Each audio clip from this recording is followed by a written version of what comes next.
सध्या ओबीसी विरुद्ध मराठा जो काही वाद सुरू आहे त्यामध्ये सरकारमधलेच काही मंत्री वाद होईल अशी भूमिका मांडतायत, कसं बघता आपण त्याकडे? सध्या मराठा आरक्षणाचा जो प्रश्न होता तो बहुतेक सोडण्याचं काम मुख्यमंत्री एकनाथ शिंदे साहेबांनी केलेलं आहे. परंतु मराठा समाजाला आरक्षण देताना ओबीसीच्या आरक्षणाला कुठेही धक्का लावणार नाही अशी ग्वाही स्वतः मुख्यमंत्र्यांनी दिल्यामुळे इथे वाद होण्याचा कुठेही प्रश्न येत नाही.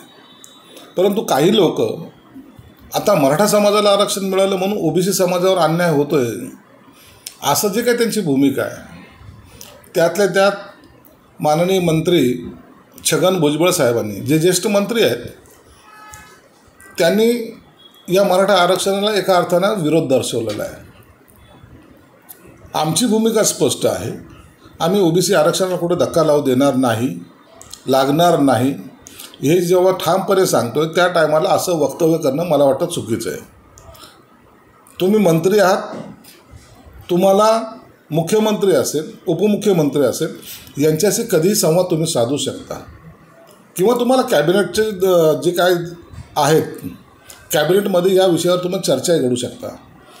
परंतु दोन समाजामध्ये आपल्या स्टेटमेंटमुळं भांडणं लागतील असा कृपया प्रयत्न होऊ नये अशी आमची प्रामाणिक इच्छा आहे. मग त्यासाठी जर तुम्हाला कोणी काढावं किंवा राजीनामा देईल हा तुमचा वैयक्तिक निर्णय आहे. तो निर्णय त्यांनी घ्यायला ते कुणाचे बांधील नाही, ते त्यांचा निर्णय स्वतंत्र घेऊ शकतात. परंतु असं स्टेटमेंट दिल्यामुळं सरकारमध्ये दोन मतप्रवाह आहेत असं जी काही बाहेर चर्चा चालू ही योग्य नाही आहे. म्हणून मी आपल्या माध्यमातून सुद्धा त्यांना सांगणार आहे की तुम्हाला कॅबिनेटमध्ये तुम्ही चर्चा करा, तुम्ही सरकारमध्ये आहात, तुम्ही मुख्यमंत्री उपमुख्यमंत्र्यांशी चर्चा करा आणि मग तुमचा तो निर्णय प्रेस किंवा इतर माध्यमातून द्यावा. सरकारनेच काढलेल्या निर्णयाला सरकारमधलेच काही मंत्री विरोध करताना दिसत आहेत. काही दिवसापूर्वी नारायण राणे यांनी सुद्धा एक वक्तव्य केलं की स्वाभिमानी मराठा कुणबी प्रमाणपत्र घेणार नाही. तर त्यांचा प्रश्न आहे, कुणबी प्रमाणपत्र कोणी घ्यावं हे ठरवणारे आम्ही नाहीतच ना.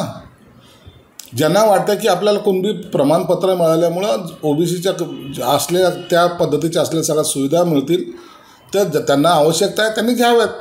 ज्यांना घ्यायच्या नसतील, ज्यांना आरक्षण नाकारायचं असेल त्यांना कुठेही आमची जबरदस्ती नाही. परंतु तो त्यांचा वैयक्तिक प्रश्न आहे, त्याचा आणि आरक्षणाचा काही संबंध नाही आहे. गरज पडल्यास राजकारणातून बाहेर पडेल असं भुजबळ म्हणतात. भुजबळ ज्येष्ठ राजकारणी आहेत, ज्येष्ठ सदस्य आहेत, त्यांचा जे अनुभव आहे, त्यांना काय निर्णय घ्यायचा तो त्यांनी घ्यावा. परंतु विनंती एवढीच राहील की सरकारमध्ये असताना बाहेर स्टेटमेंट करण्यापेक्षा तुम्हाला जो प्लॅटफॉर्म उपलब्ध आहे त्यावर बोललं तर ते योग्य होईल. भाजपला पराभूत करणं हीच आमची प्राथमिक भूमिका आहे असं प्रकाश आंबेडकर बोलले. आंबेडकर साहेबांची काय भूमिका आहे हा त्यांचा वैयक्तिक प्रश्न आहे, त्यांच्या पक्षाचा प्रश्न आहे, त्याच्यावर भाष्य करणं योग्य होणार नाही. परंतु ते ज्यांच्याबरोबर जात आहेत त्यांची ती प्राथमिकता नाही आहे. त्यांना आज ना उद्या भाजपबरोबरच येणं आहे. म्हणून यांच्या भूमिकेतून आणि त्यांच्या भूमिकेतला असलेला फरक पाहता आघाडीची युती होणार नाही असं माझं मत आहे. सगळेच घोटाळेबाज हे शिंदे गटामध्ये आहे असं संजय राऊत बोलले. संजय राऊतला सर्व प्रकरणाचा आता चांगला अनुभव आलेला आहे. हे जे वक्तव्य केले त्यांनी त्यांच्या दिसणाऱ्या पराभवातून केलेलं आहे. एकीकडे गुन्हे मान्य करतायत, जे आमच्याकडे आलेत ते घोटाळेबाज होते आणि त्यांच्याबरोबर संगनमताने आम्ही घोटाळे केलेत हे एका अर्थाने त्यांना मान्य केलेलं आहे. म्हणून आता सीडी जवळ काय आता ईडी आणि सीडी दोन्ही जवळ आलेले आहेत. योग्य त्या माणसाला ती सजा होईलच आणि त्यामध्ये कदाचित ह्या उभाटा गटाचे अनेक नेते असण्याची शक्यता आहे. EVM बनवणाऱ्या कंपनीच्या संचालकपदी भाजपचे 4 नेते असल्याचा दावा संजय राऊत यांनी केला. त्यामुळे भाजप लोकशाहीच्या मार्गाने निवडणुका जिंकूच शकत नाही. संजय राऊत हा खोटारडा माणूस आहे, त्याच्या याच्यावर कुठं विश्वास ठेवता. एखाद्या गुजराती माणसाचं नाव आलं का तो भाजपशी संबंधित आहे असं त्याचं म्हणून मोकळं व्हायचं हा त्याचा असलेला धंदा आहे. म्हणून त्याच्यावर आम्ही काही जास्त सिरियसली घेत नाही आणि असे आरोप करून स्वतःला हायलाईट करणं हाच संजय राऊतचा मूळ धंदा आहे.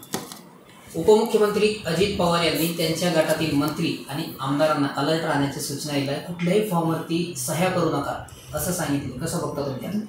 नाही, तर पक्षाच्या अंतर्गत विषय आहे. अजितदादांना माहिती आहे की ज्या पक्षात ते होते त्या पक्षामध्ये अशी बनवाबनवी होऊ शकते, म्हणून त्यांनी आमदाराला अलर्ट राहण्याचा सल्ला दिला असावा. शेवटचा एक प्रश्न आहे, चंदीगडमध्ये लोकशाही रूपी सीतेचं अपहरण केलेलं आहे असं संजय राऊत बोलले. आजकाल संजय राऊतला सर्व बायकाच दिसतात, म्हणून त्यांच्या त्या स्टेटमेंटकडे आम्ही काही सिरियसली पाहत नसतो. लोकशाही मराठी ऐका, पहा, जागरूक रहा.